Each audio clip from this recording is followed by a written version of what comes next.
అన్నాడు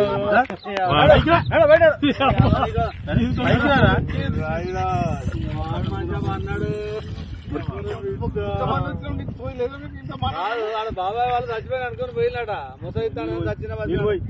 నీళ్ళు పోయినాకు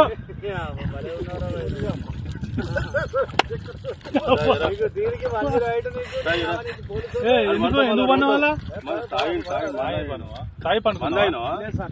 ఎందుకు అనుకున్న వాళ్ళ ఈ చల్లదనానికి ఎండకు చేయలేక కన్నీకి ఓడిపోయి కన్నీకి పొయ్యి ఓడిపోయి వచ్చిన గెలవలేక ఏం చేసావు 10 రోజుల నుంచి గణేట్ చేత నాతో గట్టించి నా కష్టం దోచుకొని గణేట్ రాయ్ నాకు అంటే డబ్బులు ఇచ్చారు కానీ క్షమ